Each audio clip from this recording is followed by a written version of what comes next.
So let's talk about the incredible, phenomenal rise of the P-pop group SB19. I mean, these guys have absolutely dominated the charts, sold out massive arenas, but the real question is, how did they actually get there?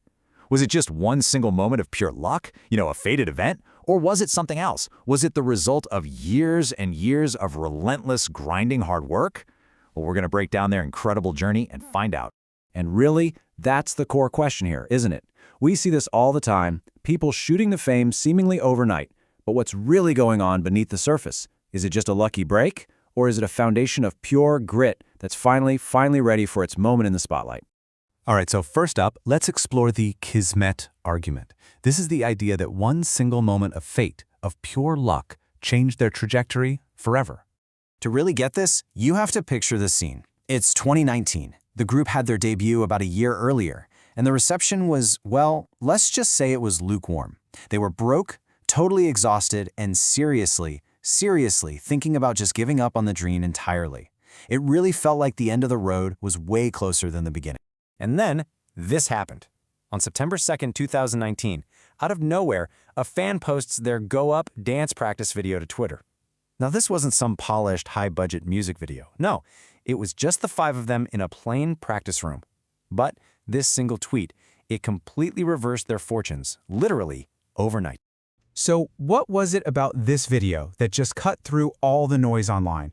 Well, it wasn't just the moves. It was the sheer perfection of it all. The synchronization was just pinpoint, showing this incredible discipline. And their vocal stability? I mean, to be singing that clearly during such intense choreography, that's something you just don't see. It was that raw, unfiltered 100% effort that made people stop scrolling and really pay attention.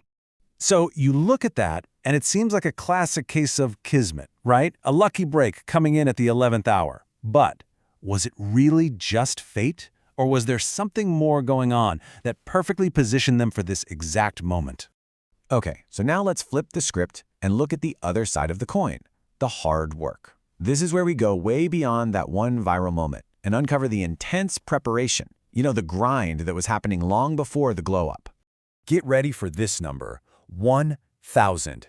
That's how many times the group reportedly practiced the go-up choreography before they were even allowed to film it. Just think about that. That single number tells you everything you need to know about their dedication. This viral moment, it wasn't an accident. It was a result. There's that old saying, and it's just perfect here. That viral tweet, that was the opportunity. But without the thousands of hours of preparation, that opportunity would have just fizzled out. It would have meant nothing. The skill was already there, polished and ready, just waiting for the world to finally see it. And that preparation was, it was grueling. We're talking 3 long years of unpaid training.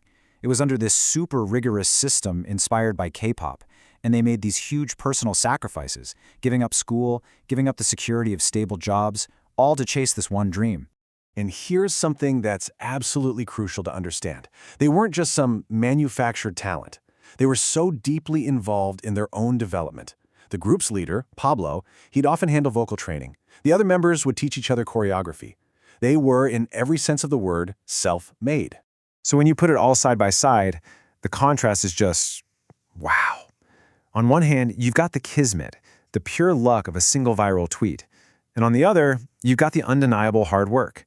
3 years of unpaid training, 1,000 practice sessions, and skills they taught themselves.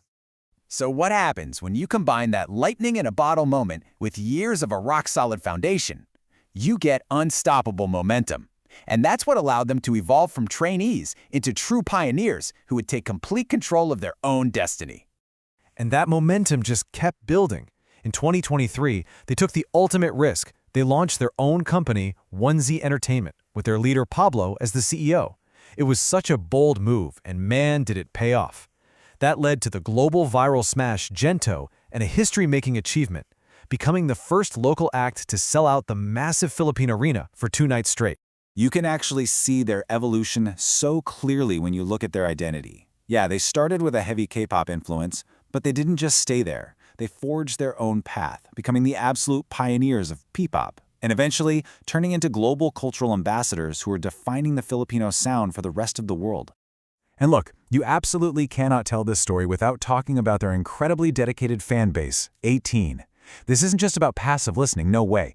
18 actively campaigns for the group, and that leads to these huge wins like the Billboard Fan Army Face-Off. It just proves the immense power of that artist-fan bond. It's a huge part of their success.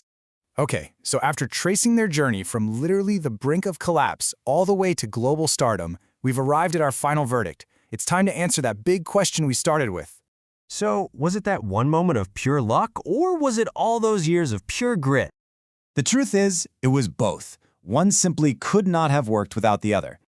I love this way of putting it, because it perfectly summarizes their whole journey. Fate, yeah, through that one viral tweet, it gave them an opportunity. It opened the door. But it was their immense hard work, their talent, and their preparation that allowed them to confidently walk through that door. And then, buy the whole bill. Which kind of leaves us with this final thought, right? In any story of success, fate might give you that opening. It might open the door. But at the end of the day, it's the person, it's the group that has to have the skill, the drive, and the vision to actually build something real and lasting from it.